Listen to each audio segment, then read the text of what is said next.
Sounds great. Bring it on. Bring it Well, on. right on. Okay, so why don't we start with some warm-up discussions? I thought maybe what we could do, Wouter, is talk maybe about two different things. One is around just some observations around how work is going to change forever. And I think with COVID has really left an indelible mark on the way that we're going to work globally. So I'll share with you some observations. And then I'm going to drift into a little bit more about progressive technologies, and I'll provide a list of some of the essentials, as well as some of the ones that are a little bit out there, because I always like to push people out of their comfort zone a little bit.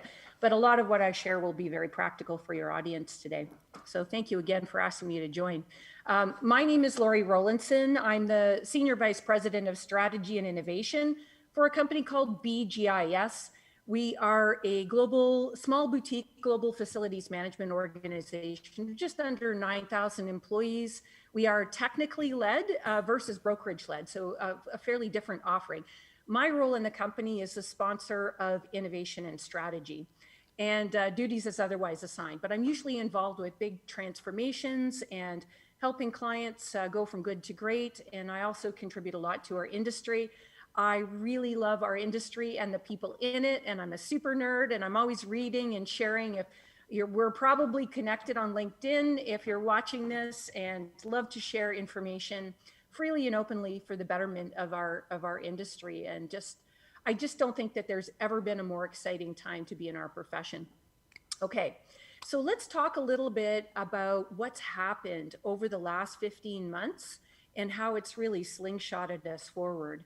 And I respect that COVID has impacted different countries and different levels of degrees, but it is the first time globally that I think we've really, at least in our generation, that we've participated in this type of a social experiment where everybody is feeling the same sort of headwinds of the same type to varying degrees, but is still impacting the way that we work. So we've all been living in this experiment. We've all proven to ourselves that we can work remote and in very different ways. We've adopted new technologies that perhaps were less familiar to us than they were a year and a half ago now. But I think the most interesting thing about the last year and a half, this social experiment we've been living in, is this massive acceleration at the same time in such a compressed period of time. So we've been going through a significant curve of change. We're going to go through more change in the next 10 years than we have in the last 50 years. And COVID has created an additional concentration to go up that change curve. So it's a very interesting time that we're dealing with the same thing, sort of a uniform social experiment.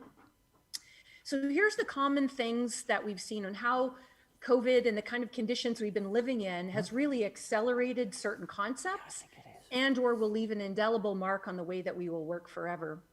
The first thing is around the amount of space. We're hearing all kinds of salacious things like the death of the office. I think that sounds a little dramatic. I certainly don't think that the office is going away. However, I do think that 2020 really proved that we could work productively, remotely, and definitely remote work is here to stay. If those organizations that had not really fully adopted mobility concepts prior to COVID have certainly got evidence. They've needed to do that for their own business resilience. Those organizations that hadn't incorporated those concepts were maybe caught a little off guard and had to react much quickly. Those that were adept with that are now accelerating. So we are seeing most organizations at this time rationalizing between 20 to 50%. 20% is a really safe bet. Partly because of cost, and as we know, real estate is one of the biggest cost drivers, as well as, I'm just getting a bit of an echo here, one second. So organizations are looking at rationalizing the amount of space that they have for cost reasons, and just to make sure that they're offering that flexibility. But the office is not going away, it's going to be used differently. I think we're also going to see a very engaging program at the office. It's the way that the office is, the gauntlet has been thrown down, so to speak, where we're going to have to, if we want people to come back to the office, we're going to have to create very engaging, exciting destinations of where people want to work. So we're looking at reprogramming the office so that it's where people choose to work. It's where they will be the most productive and ultimately giving people the most choice. We're also seeing people change, in addition to rationalizing the amount of space, they're changing the profile of the space to be more innovative, collaborative, less where people do individual work and more collaboration. We're also seeing a huge injection of wellness, and I know in Europe, has been really a leader of this globally. And in North America, we haven't been as advanced, but we are catching up quickly. This is something that people recognize is essential. And I think looking at wellness from a health and safety perspective and from a risk perspective is changed the orientation and adoption of how we're looking at wellness. The concept of sustainability is also accelerated. If you read, one of my favorite authors in our industry is Rex Miller. He wrote a book called The Healthy Workplace Nudge. And he talks about since technology has been introduced, and I'm talking about this kind of technology where we're buried in our phones and our iPads, et cetera, the levels of obesity have increased 70%.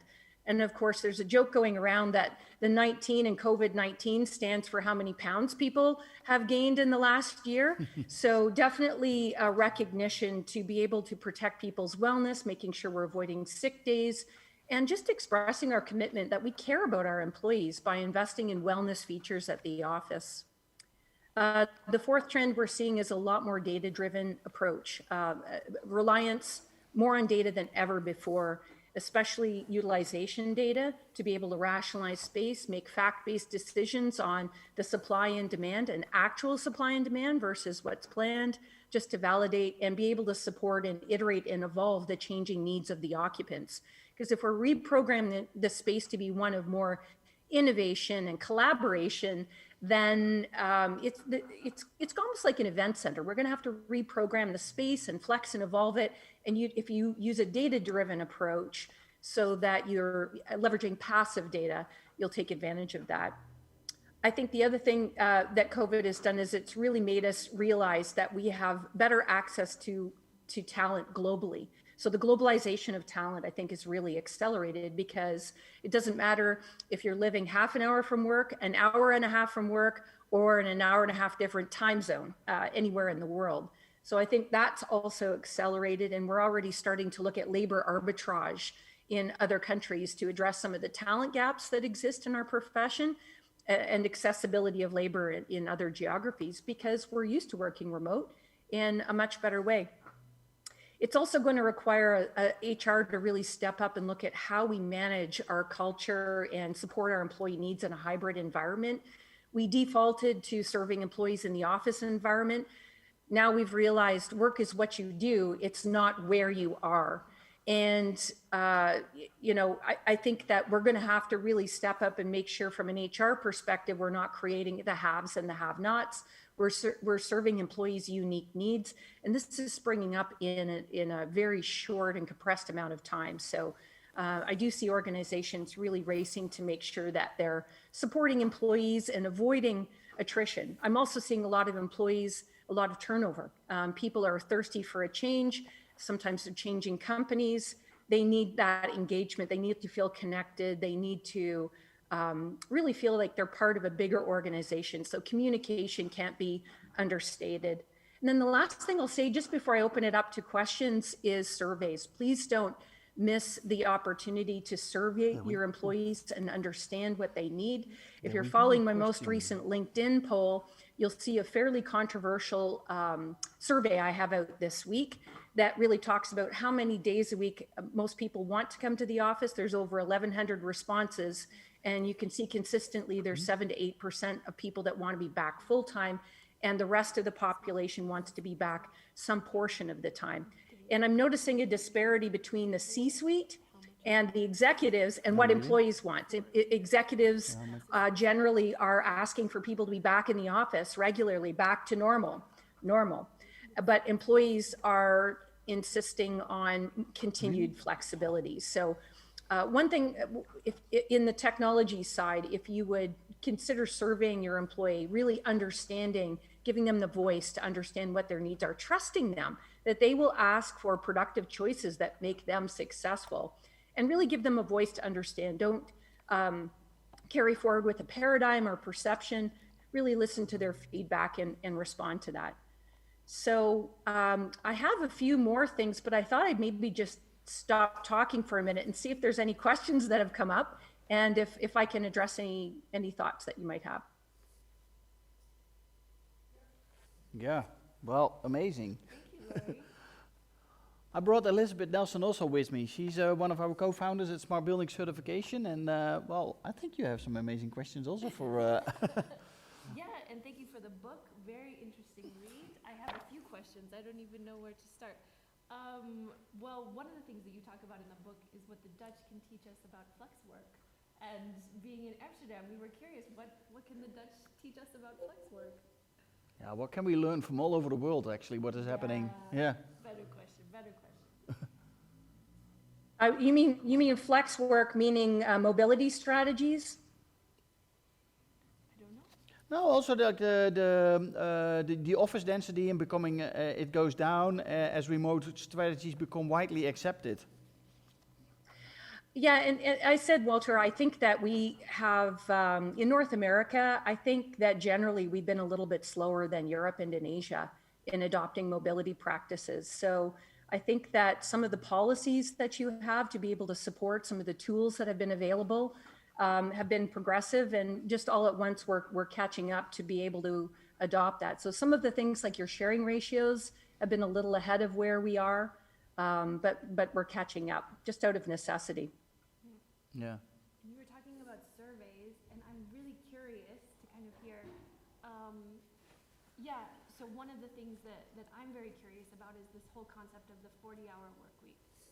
No? Can you hear me now? Yeah, now it's better. Yes, thank you, that's better.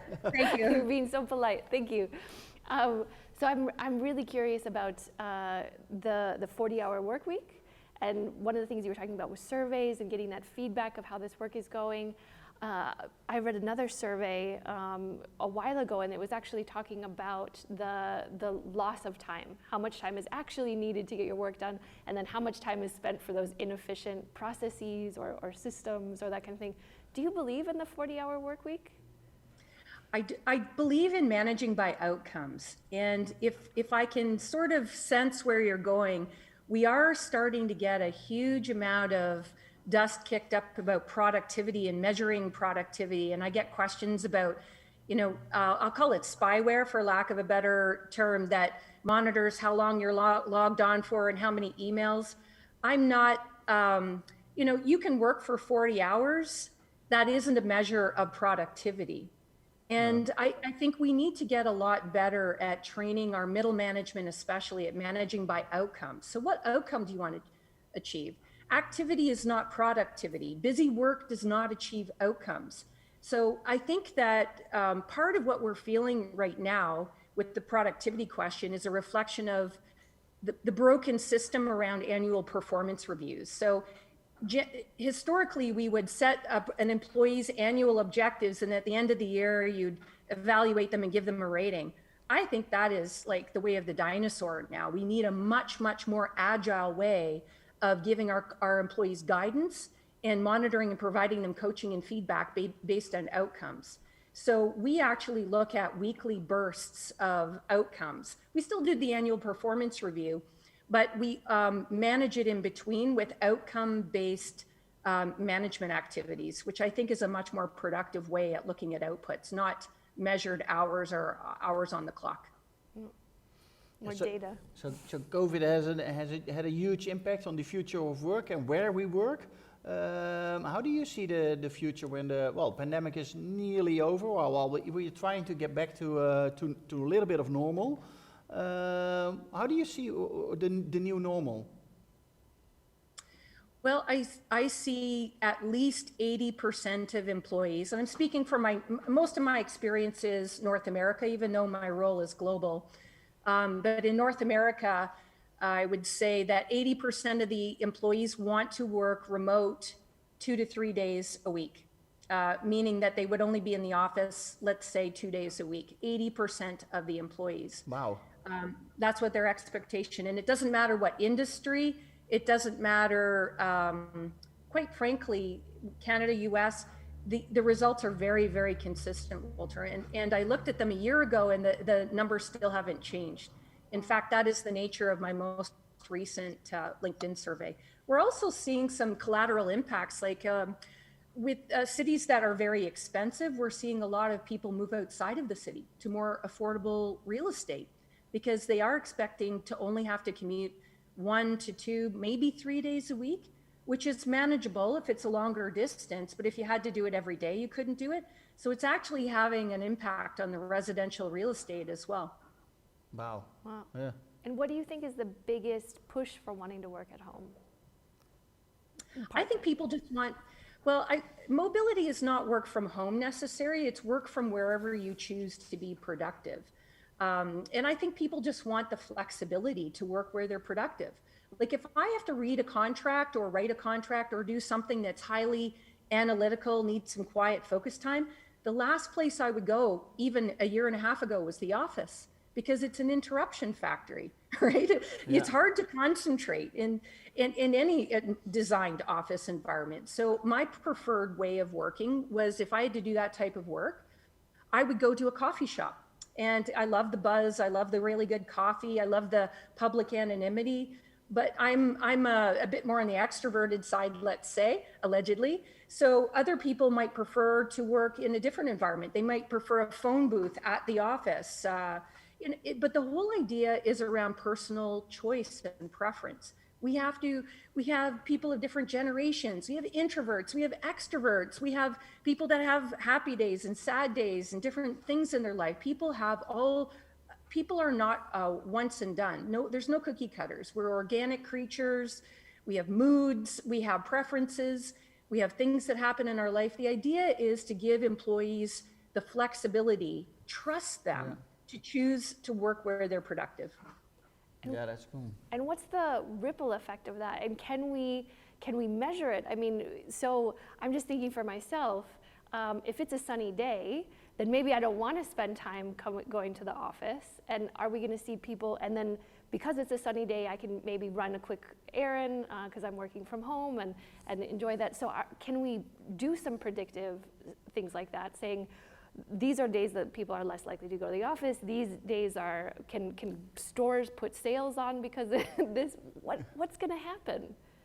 Absolutely. And again, what you just said is probably on the minds of a lot of people, and it freaks people out when you talk about flexibility.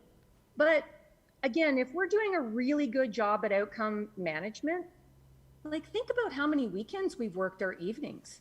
Like these devices have made the office, you can't see it because of my background, but phones, you know what I'm saying? My invisible phone. But we are tethered to the office all the time, and we never punch the clock, rarely. I mean, many of us don't, when we work on the weekends, answer things in the evenings. And when BlackBerries first came online, like people didn't worry about people working and answering emails outside. We used to have to go to the office to reply on our desktop at the office. When we were all given BlackBerries and mobile and smartphones, we started working. That's when the office really became borderless. And so if we did a better job at managing by outcomes, we wouldn't mind if people do a walking meeting at lunch, or they drop their kids off at school at 3:00. In fact, I love that because it means we're looking at work-life integration and not work-life balance, which is a zero-sum game as far as I'm concerned. And if we were better at managing by outcomes, there's no reason we couldn't unapologetically embrace work-life integration. Love that. Hey, and I know, Lorri, you're also working on a new book. Yes, I am. Can you tell us a little bit about it already? Sure. It's called the 21 disruptive technologies that are changing the way that we work forever.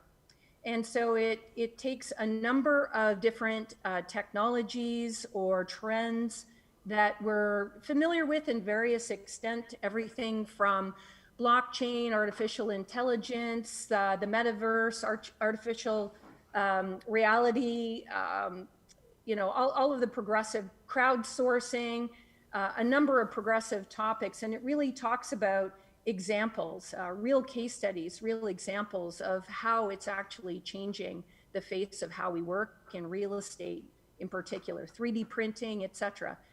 And what I've really tried to do in the book, just like I did with the book that Barb and I published last year, was pack it full of case studies, because often I'll talk about these topics and people think it just sounds like some science fiction movie. It sounds like Tom Cruise and his latest science fiction movie. But the reality is the future is happening all around us right now. And so when I talk about the case study of the 4-story apartment building in China that had 28 units built for about $35,000, 3D printed, people, like, it blows their mind. There's so many amazing case studies of examples of pilots and things that people are trying that are worth celebrating. And I work with engineers, and so we like to measure and provide evidence around everything. So instead of just talking about these things as being science fiction or the latest episode of Black Mirror, we wanted to provide evidence and real examples of how people have tried it and what the outcome were. Well, cool. Well, when is the book finished? That's a great question. So it might be the 22 top technologies, 23. I've got some business priorities I've got to focus on. So I'm writing the book in my spare time, just because I'm a bit of and it's just because of my passion and what I love to do. But it's particularly busy at work right now. So I don't rat me out to my publisher. It's going to be probably not going to be to the end of the year. Let us know when it's finished, and we will get the next book of you, of course, as well. So thank you very much. Thank you, My Lorri. pleasure. My pleasure. Thank you so much. So nice to talk to you. That was Next amazing. time. Thank you. Have a great day. Bye-bye. Yeah. You too. Bye. Bye.